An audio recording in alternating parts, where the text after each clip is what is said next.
മക്കാബിയരുടെ ഒന്നാം പുസ്തകം 12-ാം അധ്യായം 11 മുതൽ 18 വരെ തിരുവചനങ്ങൾ.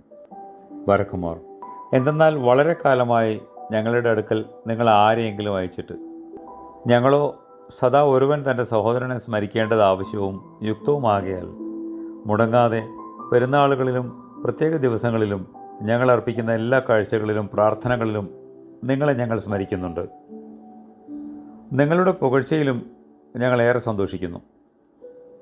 ഞങ്ങളെ വളരെയേറെ ക്ലേശങ്ങളും ഞങ്ങളുടെ ചുറ്റുമുള്ള രാജാക്കന്മാർ ഞങ്ങളോട് ചെയ്ത യുദ്ധങ്ങളും എല്ലാ ഭാഗത്തു നിന്നും ഞങ്ങളെ വളഞ്ഞുവെങ്കിലും നിങ്ങളെ ആകട്ടെ എല്ലാ യുദ്ധങ്ങളിലും ഞങ്ങളുടെ സഹായികളും മിത്രങ്ങളുമായിരുന്നവരെ ആകട്ടെ ശല്യപ്പെടുത്തുവാൻ ഞങ്ങൾ ആഗ്രഹിച്ചില്ല. എന്തെന്നാൽ സ്വർഗത്തിൽ നിന്നുള്ള സഹായം ഞങ്ങൾക്ക് എപ്പോഴും ഉണ്ടായിക്കൊണ്ടിരുന്നു. താൻ ഞങ്ങളെ സഹായിച്ചു, ഞങ്ങളുടെ ശത്രുക്കളിൽ നിന്നും ഞങ്ങളെ രക്ഷിച്ചു.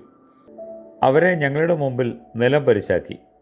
അന്തിയാക്കോസിൻ്റെ മകൻ ആംനിയോസിനെയും അന്തിയസോൻ്റെ മകൻ അന്തിപത്രോസിനെയും തിരഞ്ഞെടുത്ത് റോമരുടെ അടുക്കൽ ഞങ്ങളുമായുള്ള സൗഖ്യവും സ്നേഹവും പുതുക്കുവാനായി അയച്ചിരുന്നു.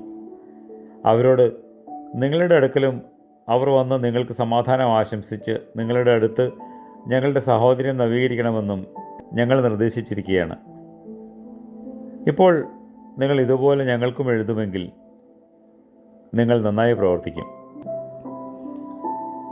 ലോകത്തിൻ്റെ പാപത്തെ വഹിക്കുന്നവനും വഹിച്ചവനും തൻ്റെ പിതാവിൻ്റെ വലത്ത് ഭാഗത്ത് മഹത്വത്തോടു കൂടിയിരിക്കുന്നവനുമായുള്ളവേ, നിന്റെ ചെവി ചായച്ച് ഞങ്ങളുടെ അപേക്ഷ കൈക്കൊണ്ട് ദയ തോന്നി ഞങ്ങളോട് കരുണ ചെയ്യണമേ. ആമേൻ.